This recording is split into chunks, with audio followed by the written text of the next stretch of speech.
March of 2020 represented the beginning of an awakening and a historic year in our country. If everyone makes this change or these critical changes and sacrifices now, we will rally together as one nation and we will defeat the virus. Shortly after, the heightened awareness and obvious challenges of a pandemic met a renewed and intensified cry for social justice when the world watched nearly 10 minutes of George Floyd under the knee of Minneapolis police officer Derek Chauvin. The internationally televised death led to nearly a year of protests, challenges to historic symbolism, and marches, many peaceful, and some not so much. And a heightened awareness of the division among us that often lingered out of sight. But the highly publicized division also led to an intense focus on the need for growth and change. Being a black man in America, I had to show my support and I had to protest because it feels right. It may well have seemed like we were more divided than ever. I live in South Philly. I pay taxes. But we were also more focused on having the difficult discussions. You gotta kind of be comfortable with being uncomfortable because this conversation has been going on for years and years and it hasn't changed, so it's not something that's just gonna go away. Trying to understand each other and listening in a way that was previously unheard of. We have to come together in order to find meaningful solutions, and the only way to do that is to be on ground together. There cannot be division. There has to be unity. Over the last year, we've had a major election and proverbial changing of the political guard. This is the time to heal in America. We've lived and tragically died during the COVID-19, and we had a verdict in the case of the death of George Floyd. We said, God, we need justice. We need it now. And he answered. No justice! No doubt, we've been through a lot.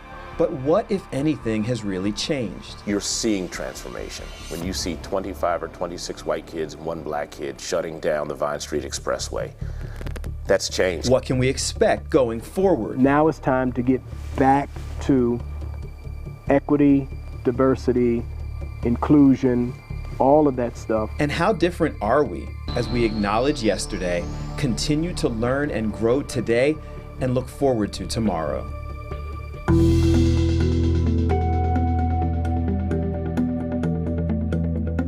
This has been a year to remember, and honestly for a lot of the wrong reasons.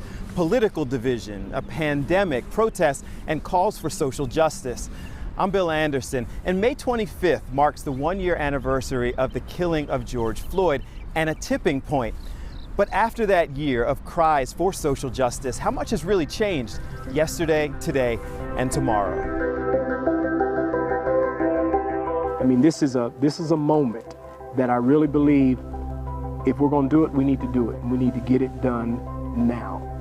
We have to be able to accept what happened in the information and the experience and then change. If there's no change, then we're not better. From changes in policing to removal of symbols and statues that have historically divided us. You're taking away part of history for kids to understand what Christopher Columbus is about, what Frank Ridge's statue is about. To the people who took to the streets. The way they treated George Floyd and the whole situation, I never seen that before. And I'm sorry, I don't want to start. We went back and spoke to many of the people involved in the past year and involved in helping to perhaps shape the years to come. Elected and appointed officials. I think it's become clearer and clearer as the time continues to evolve that this isn't going away. Folks, including, not just community, but also law enforcement, they're seeking change. They want not just reform and not just collaboration and meetings and healthy dialogue, but they're looking for implementation and actual tangible change that we can touch. The religious leaders fighting the good fight while guiding our sense of right and wrong. Really, the film of the year was a 9-minute and 20-second video taken by a 17-year-old black girl in Minneapolis. That film changed America. That film changed possibly the arc of justice in this country's history. The educators and legal minds seeing and really feeling if any systemic change is really taking place. W.E.B. Du Bois wrote back in 1903 that, you know, the color line was going to be the defining problem of the 20th century, and now it's proving to be one of the defining issues in the 21st century. I am watching the racial disparities just take different shapes and get applied differently. So that, to me, the Chauvin experience doesn't mean to me that somehow we've overcome something and we are now on the other side of racial injustice, right? That's behind us, and now we're on a pathway to something more glorious. And I'm also not saying that we're not, I'm just saying that isn't the proof of it. With a full year since the killing of George Floyd behind us and a chance to look back on our responses and decisions removed from the emotions of any one moment, let's look back, look at where we currently stand, and take a long look to our future. So we have a pretty good idea of what we've faced, but what, if anything, did we learn?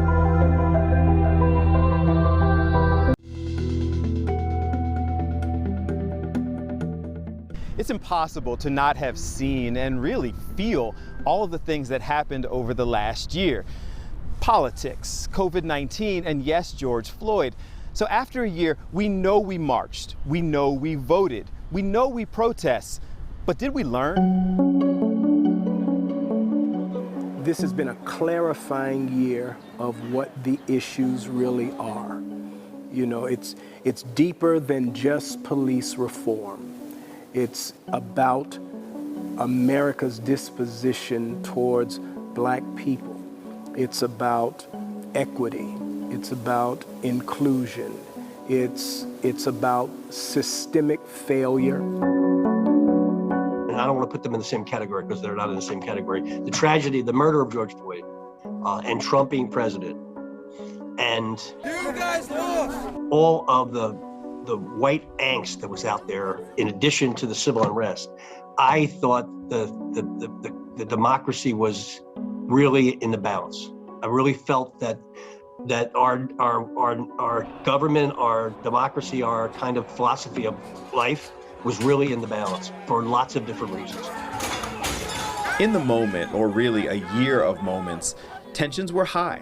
People were passionately engaged in whatever their belief system dictated. Like, you know, you protest, you think something's gonna happen, or they make promises, and then, like, swept under the rug. People forget about it, because then there's a new problem.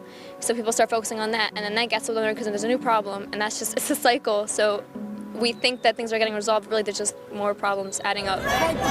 But at some point when you stop yelling and stop focusing on what divides us, as the cliche goes, we either get bitter or we find a way to start getting better. It appeared to me that we had when I say we, I'm the collective we, right?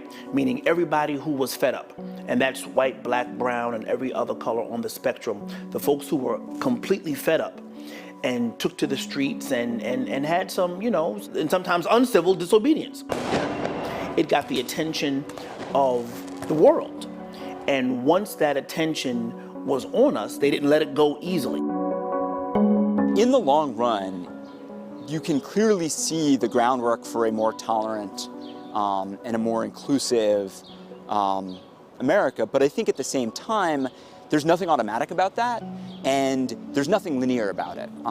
And that progress isn't something that we can just hope for. It's something that we very, very concretely need to kind of put into practice on a day-to-day basis. This is truly a noble profession. It still is a noble profession. And those of us who are the absolute vast majority, those of us who are out here day to day, day in, day out, doing the right thing, none of us, there's nothing more despicable to us than those very few who cross the line to do something that makes all of us look bad because of all of the hard work that we put into it. And as painful as the year was to many of us, when something's in your face as often as all of the 2020 and 2021 issues were, like it or not, you're in it. But this was very different. This was in an age of hyper-viralized media, and everybody saw it, and young people saw it, and old people saw it, and people around the world responded. This was totally different. And maybe that's how we're changing. Maybe media, maybe you all are helping to change us, because everybody now becomes a filmmaker. Amateur and professional filmmakers, as Reverend Mitchell pointed out, put the cameras in our faces. They made us look at ourselves and made us analyze what we saw, and perhaps even more important, what we were prepared to do. Proverbial, what are you going to do about this? My argument always back is, what are we going to do about this? I mean, when it comes, for example, gun violence, I mean, what are you going to do about it? Well, what are we? This is a we problem. This ain't a me problem. This is we. You have a lot of forward thinking, not just law enforcement officers and leadership, but amongst all ranks, right? Whether they're sworn police officers or other support staff that work within police departments that want to be a part of something different for the good. What's interesting is that most people, regardless of their position on a given issue, can at least agree that the last year we all faced, it was eye-opening. But there's still a lot of work to do. But we've at least defined the issues. And in solving any problem, the first thing you have to do is define the issues, which I think for a long time have not been defined or have been sensationalized. Which again, as Reverend Waller said, is a first step. But if the George Floyd death was part of the first step, it certainly wasn't the first time we witnessed a killing on video, or even the first time people took to the streets. So maybe the second step is asking ourselves why this time it was different. I think it's George Floyd, but I think it's more than George Floyd. I think it was the perfect storm. It was COVID. It was the Trump administration. It was George Floyd. It was Breonna Taylor.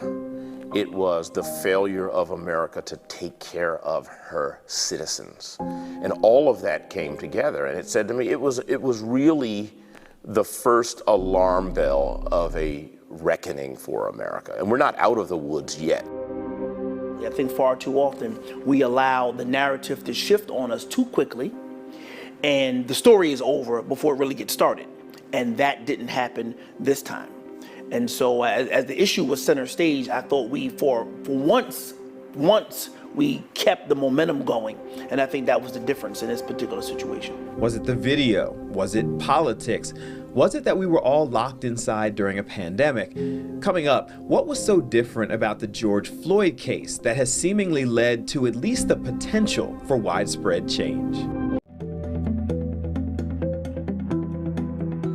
Now, if we're being brutally honest, much of what we've experienced over the last year, especially as it relates to social justice, it wasn't new. We've had divisive elections before. We've had allegations of police misconduct, even those caught on video before. So what was it about the whole George Floyd situation that made it become more than a moment? It turned into a movement. George Floyd! Why was this case, George Floyd losing his life at the hands of police, different from past situations, past outrage, and past protests? Take it to the street! I don't think we were in a movement then. There were groups of people that were saying, we want change, we want change. But then we'd hear protests, we'd hear about demonstrations. It might be around the country, might be some mention internationally, but then it would go away. Black Lives Matter! Black Lives Matter! And we'd all go on about our way. We're having a conversation a year later, but quite frankly, none of this is, our momentum has not slowed down. We have a job to do. Right after the George Floyd thing happened, there was that other shooting. Justice for too long has meant just them. You know, you see all this advocacy and you think like, okay, maybe like things are starting to change, things are starting to get better. And then, you know, something else happens. Put the knife down now! And then you're just kind of reminded again that we still have a lot of ways to go and, you know, things still need to get better. And I think because it was 10 minutes and not a moving scene, the scene didn't move, there was no portion of this that happened outside of the view of spectators and civilians, where I think in lots of other cases, there's a portion that the police have control over the narrative because it doesn't, from beginning to end, it doesn't all happen on camera. Why did the killing of George Floyd impact people in a way that we really hadn't seen previously? It's interesting because the explanations varied. Some believe it was just the shocking nature of watching a man slowly die with a knee on his neck. When you think back on it, anybody who saw that, and we all saw it, we all saw it in our face on television every single day, and didn't think that that was a murder, it was like, are you kidding me? Others took notice of what appeared to be a new diversity of interest coming from perhaps a younger generation that frankly sees things through a more united lens. I counted 27 people down on the Vine Street Expressway, and I only saw one black person sitting on that median between the, I guess it's the east and the westbound. And that for me was something we'd not seen in our country's history. We saw white kids heavily mobilized for a black cause, seemingly a black cause, but it's not really a black cause when you think about it, because equality and liberty and justice are things that impact all of us. For Dr. Hopkins, who studies these things, the research actually shows that we shouldn't be surprised that when given the chance, we choose to stand together. I think that you can clearly see in the public opinion data that the last year has represented a bit of a departure.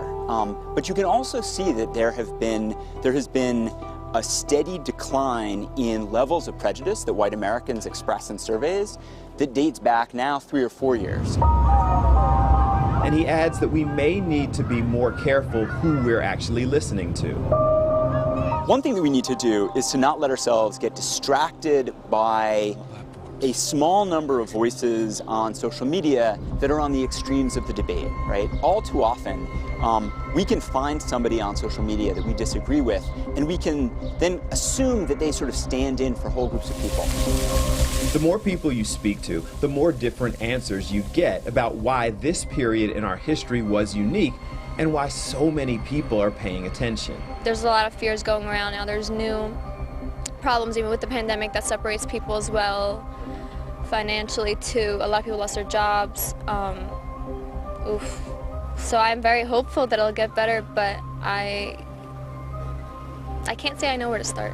But even confusion is being embraced if it comes with a desire to be better.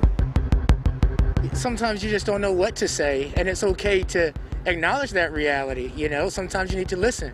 So the folks who say, I don't always know what to say, I think the response to be is that sometimes you need to know when to listen. And maybe that is what makes this different. That at least for the moment, after a year of COVID, political division, and yes, George Floyd, some of us appear to be willing to embrace the concept of disagreeing without being disagreeable. I think there's a renewed commitment to do the work.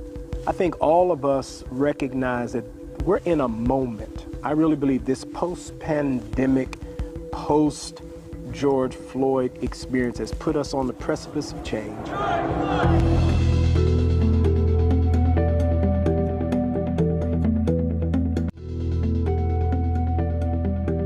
The word change is an interesting word because everything changes. Change is inevitable, but progress isn't.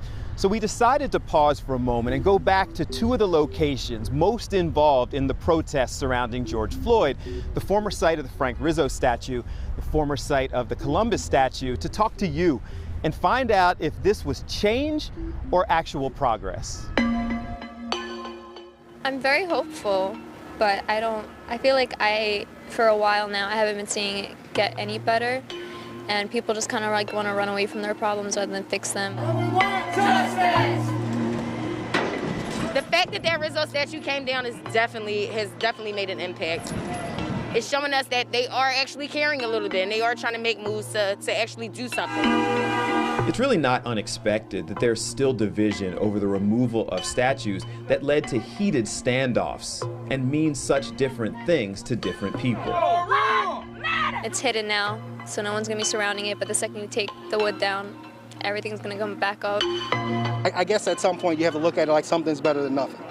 You know, and we are making a little bit of a progression. You're talking about standing up. After a year of civil and not always civil unrest, the tension around symbols still seems to be bubbling just below the surface. Some of you really felt that the symbolism and removal or covering of it was necessary to show some level of respect. I guess a little step in the right direction is better than no step. in the right direction. I feel like we're getting better. I feel like our voices are being heard now. But one person's voice being heard appeared to mean to some of you that another series of voices, they were being ignored, and that wasn't necessarily better. People killed by police. You see all of these kind of things. There goes somebody yelling, bring back the statue. No, I wouldn't say better. I think we're getting quieter. People aren't voicing their opinions as much because you kind of saw what happened when people do. And there it is in a nutshell, the difficulty of true progress, even in what we're calling a movement. After a year since the death of George Floyd, the division exists, and the problem is still that compromise means that everyone has to give something back. As cliche as it sounds, like change does start with the one person. One person looking in the mirror to see if our views are about making life better or just making life better for us. People often forget, like, we need to keep going, like, we need to still, like, have this movement, like, people need to, like, keep remembering it's still an issue.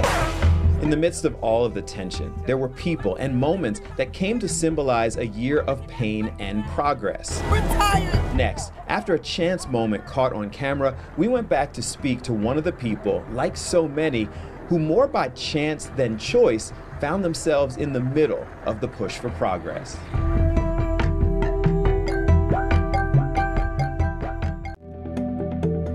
A lot of people have been thrust into an undesired spotlight over the last year just because of how they responded to the things going on around them. The pain, the struggle, and one of those people became symbolic of what many were feeling just because she happened to walk in front of one of our cameras. We're tired. We're tired. We're tired. No matter what sex complexion you are, we're tired. We're tired. Treat us all equally. I was pretty much overwhelmed with just everything that just took place with George Floyd and everything in the past.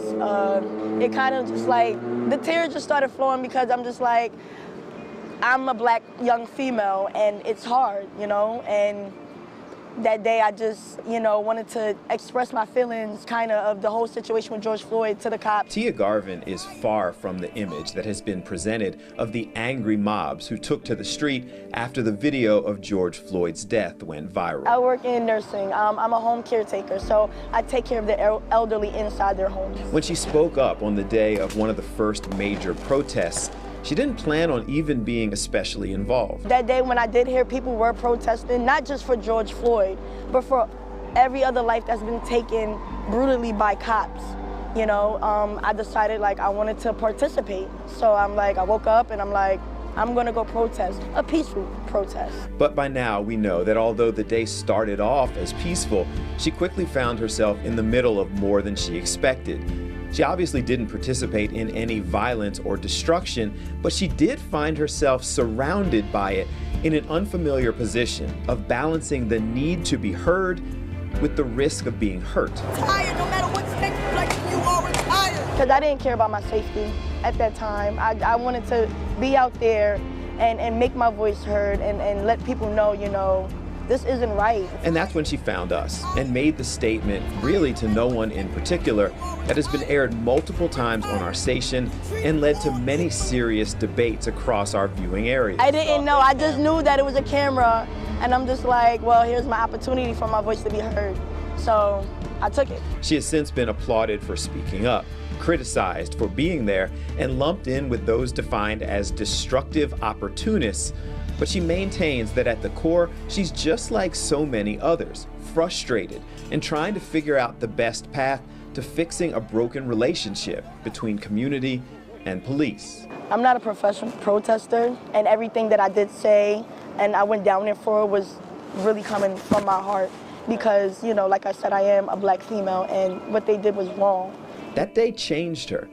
It reinforced the need to come together. It would have to start with us, to start understanding, I don't care what color you are, as long as you treat me right, I treat you right, why can't we be friends? It showed her that even in the midst of anger, division, and destruction, after being hit by a cloud of pepper spray, she found an optimism that hopefully we can all find. All these people came over, gave me milk, you know, and they was like, you know, you are amazing, you know, you matter, you know, and they wasn't African American, and that just made me emotional, you know. It really did. And made her feel like we can move forward with her now more widespread message. We're tired. Treat us all equally. If you ask people over the last year what they were hoping to accomplish, whether it was politics, the pandemic, or of course social justice, a lot of people would say accountability. Now, the Derek Chauvin verdict accomplished that, at least on the surface. So did it represent a real step towards significant change? We, the jury, in the above entitled matter as to count 1, unintentional second-degree murder while committing a felony, find the defendant guilty. When I was watching that trial and waiting for the verdict, which was another gut-wrenching, horrible period of time, it was just like, what is going to happen? We, the jury, in the above entitled matter as to count 2, third-degree murder, perpetrating an eminently dangerous act, find the defendant guilty. People who really are looking at this thing, I think, know that it's deeper than the verdict. And because of that, I think people know that more work still has to be done. We, the jury, in the above entitled matter as to count 3, second-degree manslaughter, culpable negligence, creating an unreasonable risk, find the defendant guilty. I was comforted. I did not cry. I expected justice. I didn't think Officer Chauvin would be exonerated because it was right in front of our eyes, and I felt there was too much pressure right now. As the verdict came down in the Derek Chauvin case, after a year, many were waiting with bated breath to see if what they witnessed on video for nearly 10 minutes, if what had been debated and argued, protested, defended by some, would lead to any real accountability. We've been sitting on a powder keg for so long, right? There's so many emotions, so many different determinants that just led to this one thing, and folks are saying, I'm tired of it. Again, sick and tired of being sick and tired. Kind of gave us the ability to exhale a little bit and to, not to have to go through a third round of civil unrest. With so many people watching and so many people predicting that this time would be different, the actual verdict, if possible, it may have been somewhat anticlimactic. If you think about where we are today as compared to a year ago, or a little more than a year ago, there's certainly heightened awareness of the unfair treatment that African Americans often face. I think it was just the stars were aligned and you had the perfect sort of witnesses. It took a police officer's word versus your police chief, an off-duty firefighter, a gentleman from the gym, a video from the corner store, 2 children who were going to get candy, etc., from the store, and a host of others. It took all of that. So to suggest that we have somehow had a milestone is, I think we're overshooting what took place. The guilty verdict certainly was different than in some other cases that we've seen in the past because it reflected what many people believed that they saw on worldwide video. But because this seemed to some so obvious a case, with so many things falling into place, people are now wondering if it really means systems are evolving or changing. Well, when you look at the balance sheet of American justice, this is a penny payment against $1 million debt. It's been so inequitable, it's been so unfair. And so does it change us? No. It's a glimmer of hope. It's a glimmer of hope that justice can actually still happen. So even as the verdict that people fought for was reached, skepticism remains. I don't think the verdict means we have tackled it. On the very same day, we had more shootings in Columbus, Ohio, and North Carolina. So I don't think we should put any more into the verdict other than we saw the system work well. But on the other side of skepticism, we can't overlook the work that's been done and the relationships that have been expanded as a result. Because we now have, again, leadership throughout the country that's either more reflective of communities that they serve, or have more of an empathetic ear, or quite frankly, just get it. There's more of a willingness to not only work collaboratively, but to move the profession forward. The police department assisted in the prosecution, which is what you don't see. This wasn't John Q. Public versus Blue, right? This was Blue assisting in the prosecution of one of their own. And that was, I'm not saying that was all the difference, but it certainly made a considerable difference. And I think it allowed, from a national perspective, other people to sign on to this being okay. Whether or not better relationships between officials and community as a result of the last year of social activism was the biggest difference, that's hard to tell. But it is a difference. We had a lot of conversation about reconciliation and what it is and how you get there.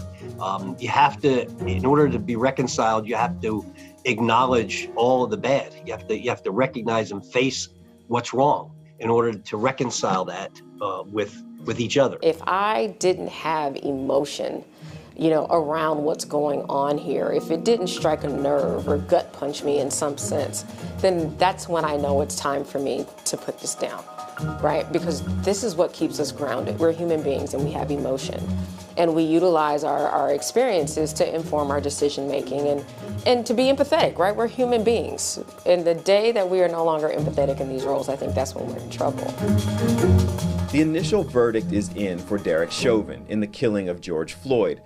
But the verdict is still out on what we as a society do with it. The possibility that real systemic change is going to happen. There's the possibility that real hard conversations are going to be held by the right people.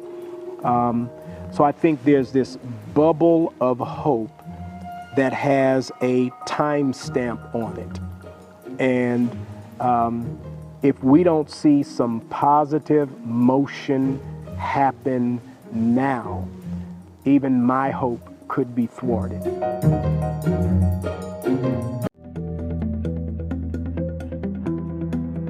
2020 and 2021 inspired people in a lot of ways to get involved in politics, to get involved in social justice. But honestly, getting people emotionally involved, that's the easy part. Once we stop marching, now what? We've had the opportunity to really sit back and say, what do we need to work on? We've had time to look at it. We've had time to assess it. And for that, I feel hopeful that we can tackle it. People are paying attention, but that can be a blessing and a curse because now people want specific action. We can be better for this if we look at what we've seen and then commit to changing it. But if we look at what we've seen and decide that we're just going to let it pass and, we're going to get back to normal, quote unquote, well, some people's normal sucks. So what does specific action look like moving forward? It's too early to tell. You can't turn a battleship in a wading pool, right? You gotta take it out into the deep and you gotta turn it out there. It doesn't happen inside of the harbor. And so it's gonna take some time. We're gonna have to find out if we're really changed. We're gonna have to kick the tires and test the model. No KKK, no fascist USA! But many of those models are currently being tested and have been for at least the last year. When you have people willing to publicly come out and speak out against what they saw, the behaviors of their peers, now you have more that are willing to come out and speak as well. And that's why I say this is a movement. This isn't a one and done or a moment in time, because what we're seeing is a shift, a cultural shift in law enforcement. We'll never be divided! These are not necessarily new concepts, but moving from concept to action and action to results. If not new, that is encouraging. It certainly, as compared to where we were a little more than a year ago, there's heightened awareness of unfairness in police treatment when you look at the survey data. But I also think that there's among some Americans a heightened awareness of prejudice, of the role of prejudice, and of continued inequalities that exist here in our city in Philadelphia and also in American society. And that's not an opinion, that's data that represents that perhaps the pain that so many have experienced may be leading to a brighter future, with the reminder that a hope for a brighter future is not the same thing as forgetting a painful past. But even if you celebrate, and even if you cook a rack of lamb on the courthouse lawn, whatever people are out there doing, okay?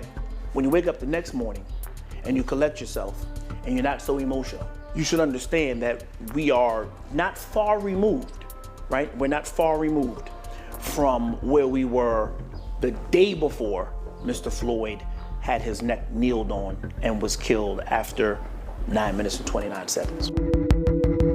We've touched on the history, the protests, the challenges, but coming up, to me, the best part of making it through yesterday and living today is the hope of tomorrow.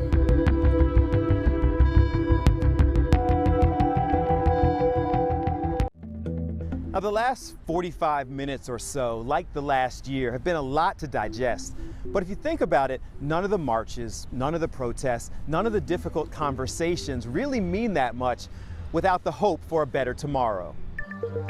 That word is very pregnant with possibility. I think that Derek Chauvin trial and everything that it represented is quite possibly hope, I think, is maybe what we get from that. Call it cautious optimism in some circumstances, but hope was a pretty common theme. All of our reform efforts that we committed to a year ago, we're still moving forward, full steam ahead with that.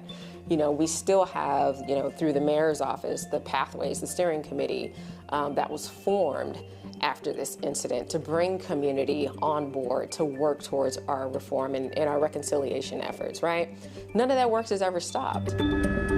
It's hard not to be encouraged when you think of everything that we've faced as a country, and yet across professions, religious faith, demographic breakdown, most of the people we spoke to, they still came away encouraged. The subject matter that we addressed in this period of time, you and I, does show inherent racism in healthcare, in education, in police relations. I'm not going to fix them in 3 or 8 years, but we need to be in a position where we put all the trains on the right tracks and move them forward in the right direction.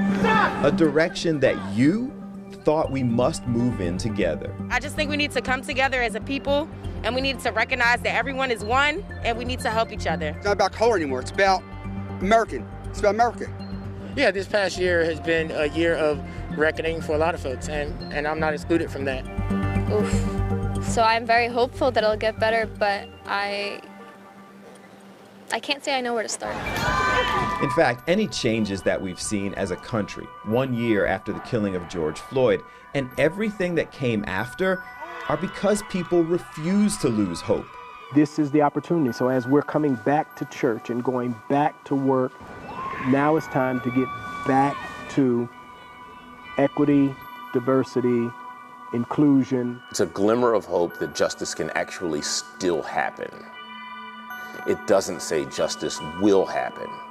And I think the part that says justice will happen is the transformation of the heads and hearts and minds of Americans. It is going to take people willing to open their hearts and minds, but it's also going to take a willingness to do the hard work.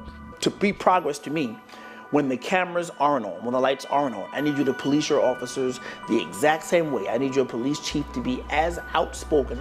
But for Mr. Floyd dying, they had Derek Chauvin training other officers how to police. Now, mistakes have very clearly been made, but they are being acknowledged, and there's a focus on learning and growing. We are in a better place because, again, if there weren't any lessons learned, we would be saying, no, everything went perfectly. We know for a fact that we're just one big case study. Momentum that starts with the people we most hold accountable, but must spread to those who we're most likely to personally come in contact with. It's expected for us as police commissioners, as police chiefs, to do this. When someone's peer comes out and does the same thing and speaks out against, that tells me the accountability has been pushed down to the lowest levels, and it signals peers that, hey, maybe I need to start paying attention because we're now starting to hold ourselves accountable. That's huge. The division among us is well publicized, but even the data says that we're moving in the right direction. Despite a lot of the headlines, you can see in our classrooms and in a lot of different spaces of the country that we're moving forward. So with 2020 and 2021 as a painful learning experience, we take those lessons and keep moving. Why should we be hopeful that tomorrow and going forward will be better? Because I believe that people generally are good. I think people generally want to be good. They want to be kind. They want to have that positive personal interaction with people. Having learned from yesterday, grown into today, and motivated for tomorrow. But I'm still hopeful. I'm absolutely so hopeful. I'm still optimistic because, again, there was a lot of ground covered. We will have seen some incremental change in policy. We will have some glimmers of systemic hope. We will still face pockets of resistance to this, but we will begin to perceive that there's more good than bad in this country.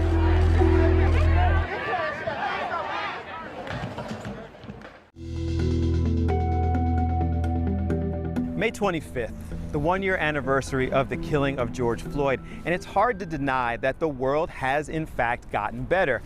Now the question becomes, what do we do next? Are we committed to continuing the work so that this time next year we're even further still? I'm Bill Anderson, and on behalf of everyone who came together to create this special, thank you so much for watching, and have a good one.